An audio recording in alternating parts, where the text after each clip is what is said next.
삶의 도비아를 허용하지 마라. 네, 내 삶의 도비아를 허용하지 마라 라는 제목으로 말씀을 나눕니다. 1999년에 있었던 일입니다. 세계 최고의 기술력을 자랑하는 미 항공우주국 나사에서 1,500억 원을 들여 프로젝트 하나를 만들었어요. 화성 기후 관측 위성을 개발하는 그런 프로젝트였는데 순조로웠어요. 발사부터 안착까지 모두 성공했습니다. 그런데 갑자기 이 탐사선이 예상 외의 궤도를 타면서 순식간에 사라지는 증발하는 그런 사고가 있었습니다. 그러니까 수천 원을 들여서 3년 동안 개발한 성과가 한순간에 물거품이 되는 그런 사건이었는데요. 이제 조사를 하잖아요. 왜 그렇게 됐나. 근데 대단한 결함 때문에 이렇게 된 게 아니다라고 밝혀졌습니다. 사소한 실수였어요. 그게 뭐냐면 우주선의 제작사인 로키드 마틴사가 이 운항 자료를 미터가 아닌 마일 단위로 입력하는 실수를 범한 겁니다. 게다가 이 자료를 넘겨받은 나사의 과학자들은 확인도 안 하고요. 그냥 미터법을 쓰는 컴퓨터에 마일 단위 값을 그대로 입력하면서 이제 사고가 일어나게 된 거예요. 여러분, 세계 최고의 천재들이 모인 곳에서 벌어진 이 어처구니 없는 실수. 그런데 이 사소한 실수가 초래한 결과는 여러분 대형 프로젝트가 공중분해되는 것이었다라는 거죠. 우리의 삶도 이와 같다라는 것을 좀 말씀드리고 싶습니다. 어렵고 힘든 일은 우리도 깨어 기도하고 말씀대로 살아내려고 노력하면서 잘 감당해요. 그럼 이제 됐다 싶은 시점이 있습니다. 무언가 삶의 좋은 결과도 얻어냈고 마음도 흡족한 거예요. 이제 삶도 좀 안정된 겁니다. 그래서 영적 긴장감을 풀고 부정적 의미에서 나를 챙기기 시작하는 겁니다. 나를 돌아보기 시작하는 겁니다. 내게 이익이 되는 것, 내 눈에 보기 좋은 것들, 이런 것들만 이제 선택하기 시작하는 거예요. 사소한 영역부터 시작합니다. 게다가 이렇게 살아도 딱히 문제가 되지 않아요. 지금 누리고 있는 관계, 물질, 상황 잘 유지되고 있습니다. 그러나 여러분 기억하세요. 결국 이 미세한 세상의 패러다임 값이 우리를 결국 하나님의 궤도로부터 완전히 벗어나게 한다라는 거예요. 그 결과 내 삶의 성벽이 무너져 내리기를 시작한다라는 것을 우리는 기억해야 된다라는 거죠. 유대 백성들이 이 일을 겪었습니다. 불가능한 공사라고 여겨졌던 예루살렘 성벽을 단 52일 만에 합심해서 완공했습니다. 엄청난 성과예요. 수문 앞 광장에서 시작된 말씀과 회개의 역사로 인해 그들의 무너진 마음이 일순간에 회복되었습니다. 이후에 느헤미야와 함께 실제적인 회개와 개혁에 자발적으로 참여하면서 유다 사회가 경건해지기 시작해요. 약자들을 돌보기 시작해요. 정지됐던 예배가 다시금 시작되었습니다. 그렇게 12년이 흘렀습니다. 이 정도면 여러분 이제는 잘 살았다 평가할 수 있잖아요. 이 즈음 페르시아 왕이 유다 총독 느헤미야를 다시 본국으로 소환하는 일이 있습니다. 느헤미야의 공백기가 있었던 거예요. 성경은 6절에 보시면 며칠 후라고 표현하고 있는데 학자들은 최소 2년에서 3년 정도다라고 추측합니다. 이 기간 유다 백성들은 언제 그랬냐는 듯이 다시 개혁 이전의 상태로 돌아가 버리고 말아요. 그들의 영적 도덕적 성벽이 완전히 무너져 내립니다. 아마 처음에는 사소한 몇 가지를 타협했을 겁니다. 다 그렇게 사는데 이런 현실적인 명분을 내세워서 자기 행동을 정당화했을 것입니다. 예를 들어 볼까요? 안식일에 물건 파는 두로의 상인들의 물품을 구매했어요. 이게 여러분 그 당시에는 절대 할 수 없었던 규정이잖아요. 심지어 안식일에 일하는 유대인들도 있었습니다. 우리가 생계와 관련된 문제, 경제와 관련된 문제에 대해서 굉장히 관대하잖아요. 아마 이들도 그랬을 겁니다. 할 수 있지. 필요에 의해서잖아. 그런데 큰 틀에서 보면 사사시대의 패러다임으로 행동하고 있는 겁니다. 사사기 21장 25절 읽어주시죠. 시작. 그때 이스라엘에 왕이 없으므로 사람이 각기 자기의 소견에 옳은 대로 행하였더라. 왕이 없기는 왜 없습니까? 하나님이 그들의 왕입니다. 그런데 하나님을 없는 존재 취급하고 자기가 자기 인생의 주인이 되어 살았던 시대가 사사시대였다라는 거죠. 그 결과 사사시대는 영적으로나 영적으로 타락하면요, 여러분 도덕적으로는 브레이크를 걸 수가 없습니다. 이 시대에 어떤 지금으로 얘기하면 저와 같은 목회자가 자기 그 본부인도 아니죠. 하여튼 토막을 내서 자기 억울함을 풀려고 거짓말하는 그런 끔찍한 일들도 있었고요, 여러분. 이로 입에 담을 수 없는 일들이 사사시대 때 일어났어요. 도덕적으로. 왜요? 영적으로 하나님 앞에 무너졌거든요. 하나님을 보면서 브레이크를 안 걸면 인간이 여러분 이렇게 가고, 사실은 이 시대가 그렇지 않아요? 대안이 없습니다, 여러분. 하나님께서 은혜 주시는 거 바랄 수밖에 없는 이런 시대가 여러분 지금도 되고 있잖아요. 이 그림을 더 극적으로 보여주는 것이 인류 첫사람 아담과 하와의 타락 장면입니다. 하나님께서 아담에게 선악을 알게 하는 나무의 열매를 먹지 말라고 하셨죠. 먹는 날에 뭐라고 하셨죠? 반드시 죽을 거야. 반드시 죽을 거야 라고 말씀하셨습니다. You will surely die예요. 그런데 하와는 뱀에게 뭐라고 대답했냐면, 좀 대화하다가 너희가 죽을까 하노라, You will die라고 얘기했어요.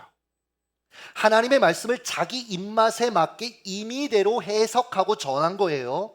그러자 뱀이 이 틈을 놓치지 않고 공격하죠. 창세기 3장 4절, 뱀이 여자에게 이르되 너희가 결코 죽지 아니하니라, You will not surely die. 절대 죽지 않아.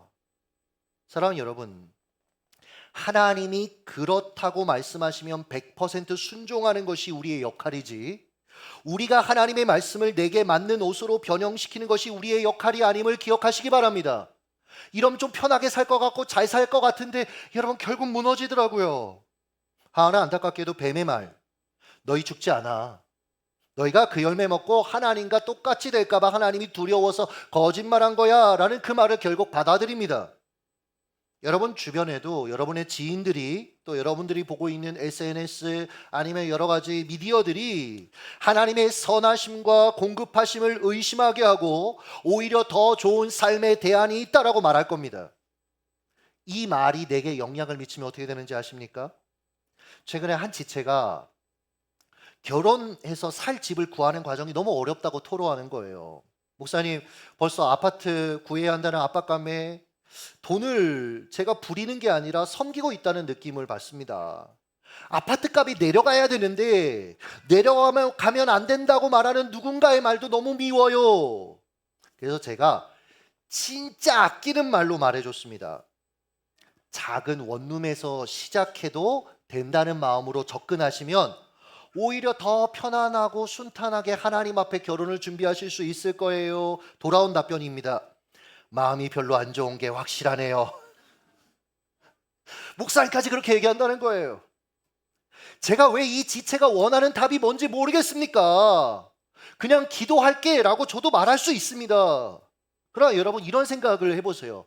여러분 자녀가 5살짜리 자녀가 지금 도로 한복판 찻길로 지금 돌진하려고 합니다. 그럼 엄마가 그거 보면서 거기는 안 돼, 좀 안전한 데로 오렴, 내가 기도할게 무사하라고, 여러분 이러시겠습니까? 아니요. 하면 안 돼. 가면 큰일 나. 잡아당기겠죠. 여러분 소리쳐야죠. 여러분 그런 마음으로 사실은 얘기해 줬거든요. 여러분 하도 보세요. 하나님의 말씀이 아니라 뱀의 말에 영향을 받은 직후에 선악을 알게 하는 나무의 열매를 딱 쳐다봅니다. 그게 창세기 3장 6절에 기록되어 있죠. 여자가 그 나무를 본즉 먹음직도 하고 보암직도 하고 지혜롭게 할 만큼 탐스럽기도 한 나무인지라. 보세요. 하나님을 향한 중심과 마음, 태도가 상실되자 그 나무 열매가 너무 먹고 싶어졌다라고 성경은 이야기합니다. 이전에도 수없이 그 나무의 열매를 보았지만 단 한 번도 먹고 싶다라는 생각이 안 들었어요. 유혹이 먹고 싶은 것으로부터 시작됐다는 점을 여러분 꼭 기억하십시오. 가끔 이런 말도 하잖아요.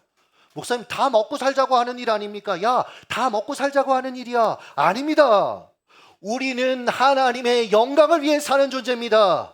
하나님의 손과 발이 되어 이 땅에 복음을 전하는 존재들입니다. 하나님이 어떤 분인지 세상에 우리의 삶을 통해 보여주는 존재들입니다. 현실의 논리가 이 논리를 앞서면 여러분 우리는 내가 지금 신앙생활을 하고 있는지 안 하고 있는지 헷갈리는 삶을 무조건 살게 될 것입니다. 하와처럼 보기 좋지 않아야 될 것이 보기 좋기 시작할 것입니다. 성경은 얘기합니다. 고린도전서 10장 31절 같이 읽습니다. 시작. 그런즉 너희가 먹든지 마시든지 무엇을 하든지 다 하나님의 영광을 위하여 하라. 무슨 얘기입니까? 먹고 사는 문제 앞에서 이게 하나님이 기뻐하시는 선택일까?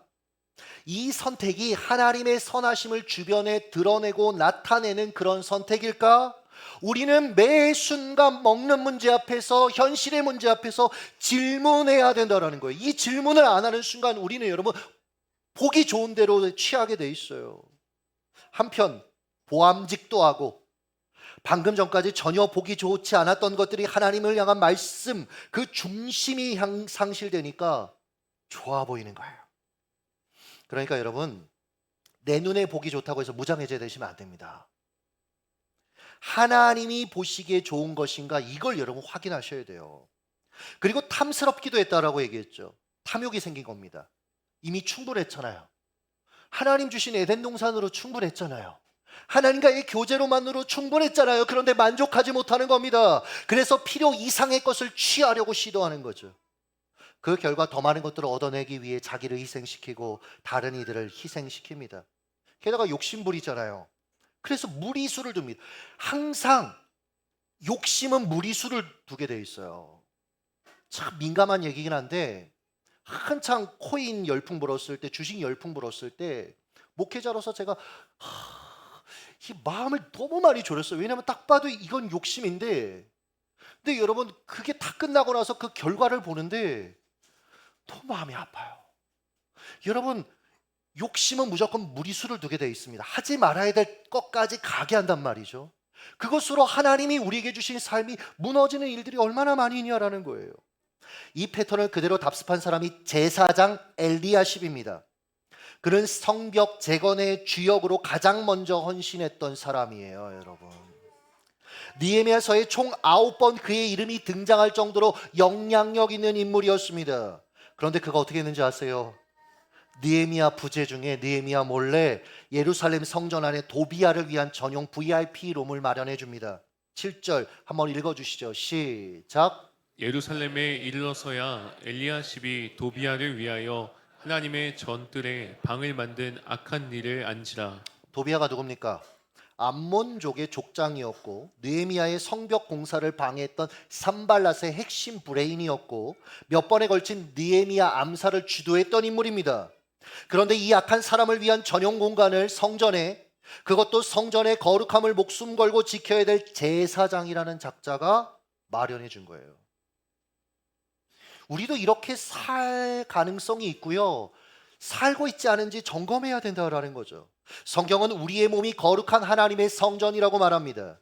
그런데 이 성전에 도비야의 전용 공간을 허용해 버리는 거죠.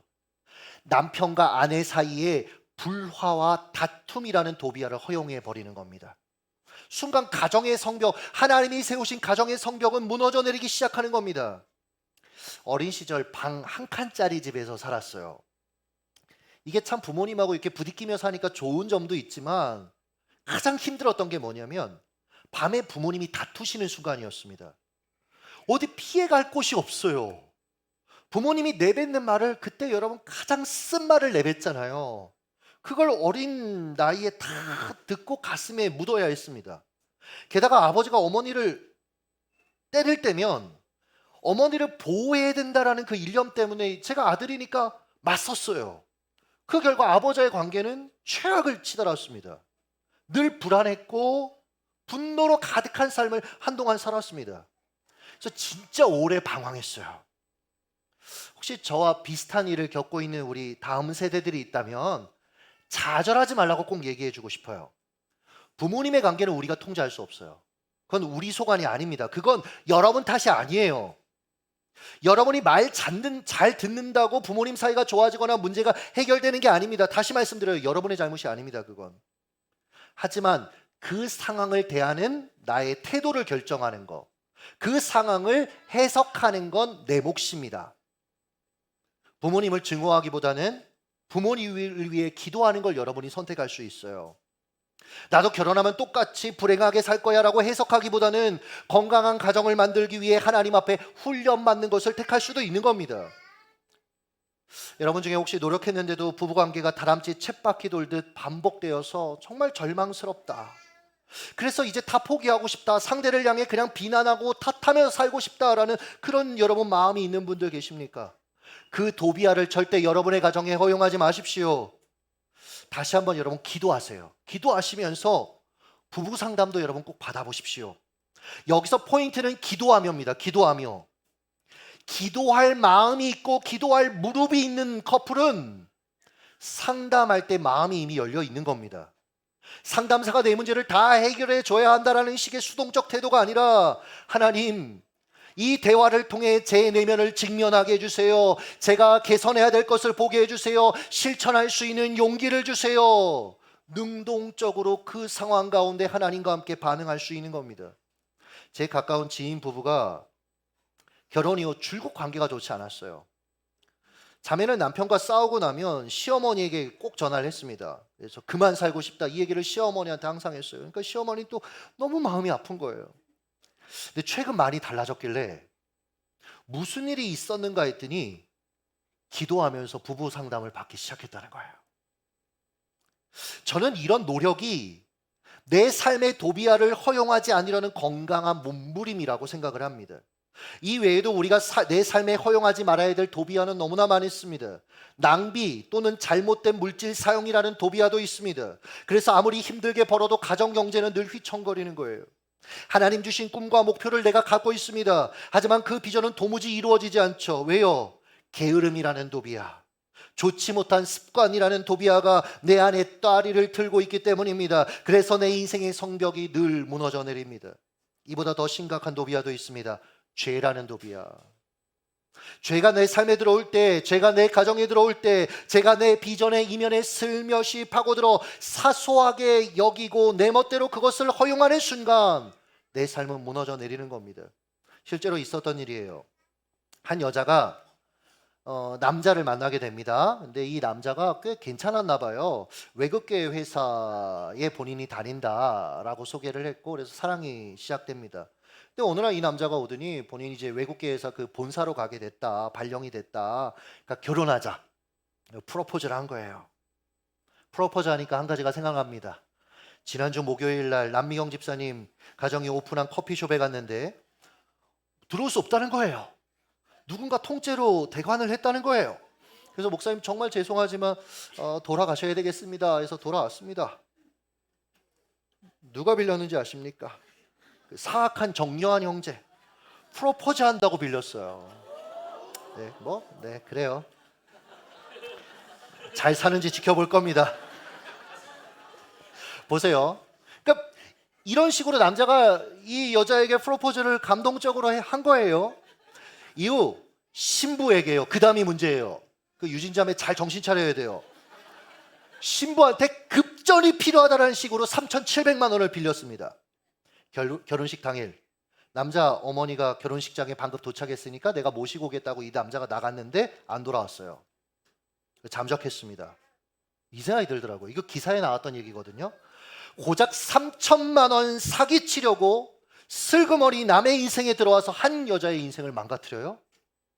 저는 도비아가, 죄가 이렇게 작동한다고 말씀드리고 싶습니다.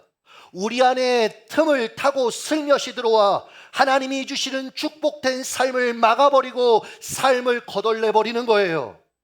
제사장 엘리야십을 보세요. 먼저 도비아를 허용했습니다. 그리고 한 걸음 더 나아가 자기 손자를 도비아보다 더 사악한 사마리아 총독이었던 산발랏의 딸과 정략 결혼시킵니다. 이게 기가 막힐 노릇이죠. 아마 제사장 엘리야십은 당신 어떻게 이런 식으로 악한 선택을 했느냐라고 묻는다면 이렇게 얘기했을걸요. 다 그렇게 사는데요. 이게 세상에서 내가 가진 것들을 유지하는 방법인데요. 맞습니다. 이 시대나 그 시대나 가진 힘을 유지하기 위한 선택지는 비슷할 겁니다. 이 시대도 보면 정치인들, 경제인들, 검사들, 판사들 서로 사돈 맺고 결탁해서 힘을 유지하고 강화합니다. 힘을 휘두릅니다. 그리고 이야기하죠. 다 이렇게 사는데 뭐가 잘못됐냐고. 아니요. 다 그렇게 살지는 않습니다. 느헤미야와 같은 인물이 있습니다. 그는 절대 권력을 가졌으면서도 그 힘을 하나님과 백성들을 위해 사용했습니다. 땅 투기로 막대한 이득을 취할 수 있었지만, 엄청난 세금을 걷어들일 수 있었지만 그렇게 하지 않았어요. 오히려 자신의 재산을 사용했습니다. 헌신했습니다. 그의 삶의 도비아가 틈탈 수가 없었어요. 왜요? 그의 삶의 기준은 항상 하나님의 말씀이었습니다. 하나님의 말씀이 성경을 캐논이라고 하죠. 자, 원칙, 기준이라는 뜻입니다. 느헤미야가 일으킨 모든 개혁의 비결이 여기 있는 겁니다. 그는 하나님의 말씀이라는 기준에 자신과 백성의 삶을 항상 가져다 대었어요. 그때마다 명확하게 깨닫게 된 것이죠. 아, 내 생각과 삶이 엉뚱한 곳에 와 있구나. 내 기준이, 내 판단이, 내 결정이 하나님의 말씀에서 너무 동떨어져 있구나. 물론 그는 깨닫는 것으로 만족하지 않았습니다. 자신과 백성의 삶을 하나님의 말씀을 기준으로 교정하고 개혁했습니다. 그게 여러분 느헤미야서의 이야기 아닙니까? 이 과정은 절대 쉽지 않았을 거예요. 한 예로 산발렛의 사이가 된 엘리야십의 손자는 그와 굉장히 가까운 사이였어요. 결국 이 문제로 인해서 그를 나로부터 떠나보냈다. 여러분 이게 얼마나 힘든 결정입니까?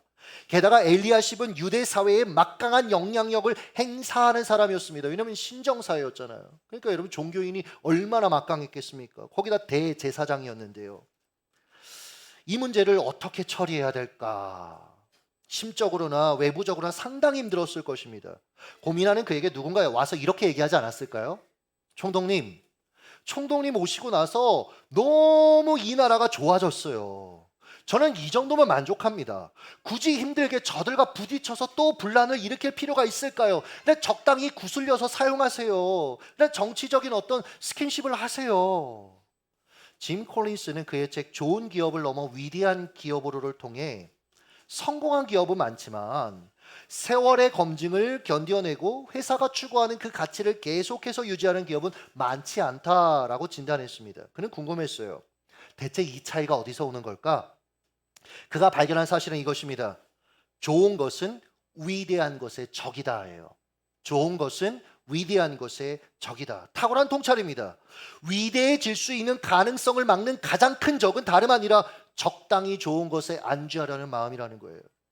이 정도면 됐다고 생각하는 마음입니다. 이런 마음의 문제가 여러분 진짜 문제인 이유가 무엇인지 아십니까? 그 상태라도 유지하면 좋은데 결단코 유지하지 못하고 반드시 퇴보하게 된다라는 거예요.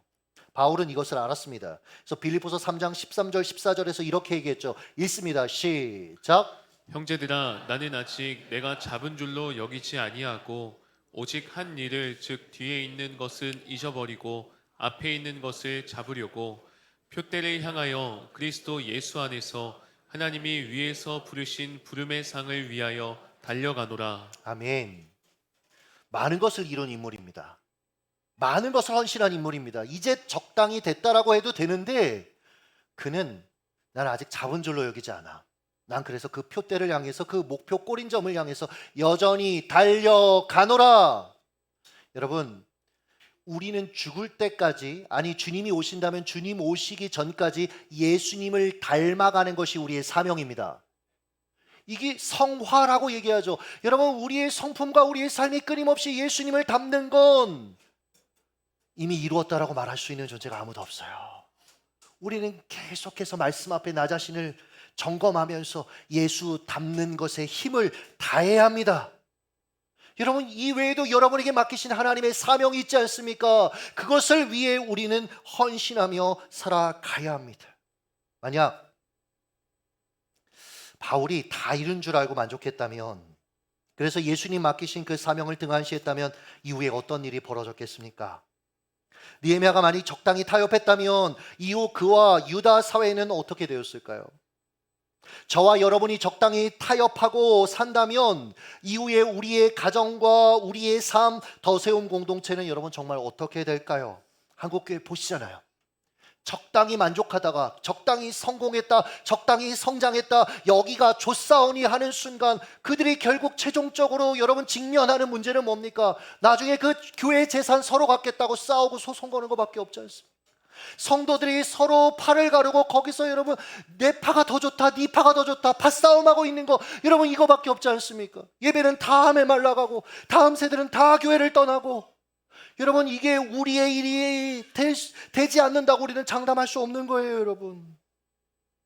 우리는 여러분 적당히 타협해서는 안 됩니다. 여전히 부르심의 상을 따라 하나님 앞에 살아가야 된다라는 거죠. 말씀을 맺겠습니다. 한 주간 제가 이 말씀을 쭉 묵상하는데 처음에는 이렇게 설교를 준비하지 않았어요. 제 관심이 처음에는 느헤미야였습니다. 느헤미야가 어떻게 이것들을 감당했는가. 그래서 느헤미야가 했던 여러 가지 말들, 근심하여 느헤미야가 이 일을 감당하는데 얼마나 근심했을까, 이런 식으로 제가 말씀을 쭉 큐티에 썼습니다. 그런데 책을 보고 기도하고 성경 보면서 제 관심이 엘리야십으로 옮겨지는 거예요. 사실 책에 거의 엘리야십에 대한 이야기는 없습니다. 근데 저는 계속 엘리야십 쪽으로 관심이 가는 거예요. 그리고 글을 이렇게 추적해 가면서 제 마음이 너무 안타까운 거예요. 하나님이 대제사장으로 세워주셨잖아요. 그러니까 약간 저도 목사니까 제가 대제사장은 아니지만 그냥 이 감정이입이 되는 거예요. 그를 통해 많은 이들이 하나님을 예배하고 사랑할 기회를 부여받았잖아요. 사람들에게 존경받고 사랑받는 삶을 살 수 있는 환경을 하나님이 주셨잖아요. 그런데 고작 이 땅에서 돈 몇 푼 더 벌겠다고 페르시아에 지배당하고 있는 속국인 그 나라에서 조금 더 힘과 영향력을 가져보겠다고 유다 사회가 무너지기를 원하고 유다 사회의 고열을 빨아먹는 그런 사람들하고 결탁을 했어요. 하나님의 마음에 대해서 생각을 해봤어요. 하나님이 얼마나 마음 아프셨을까, 얼마나 안타까우셨을까. 야, 온 우주를 다스리는 내 나라를 섬길 기회를 너한테 줬는데 지금 네가 누리고 있는, 네가 원하는 것, 그것과 비교할 수 없는 것을 내가 예비해놓고 기다리고 있는데 너 왜 그렇게까지 어리석은 선택을 하니? 마치 하나님이 제게 말씀하시는 것 같았어요. 여러분에게도 동일하게 하나님이 말씀하지 않으실까요? 하나님이 주신 기회, 하나님 주신 자원, 근데 별로 중요하지도 않은 그 도비아를 허용해서 다 낭비하고 다 빼앗기는 우리의 삶을 보며, 근데 그게 중요하다고, 내 눈엔 보기 좋다고, 탐스럽다고, 나도 갖고 싶다고 그렇게 이야기하는 우리를 보며 하나님은 어떤 마음을 품으실까요? 하나님은요, 우리를 향한 생각이 저주가 아니라 복이래요. 가장 좋은 걸 주길 원하신대요.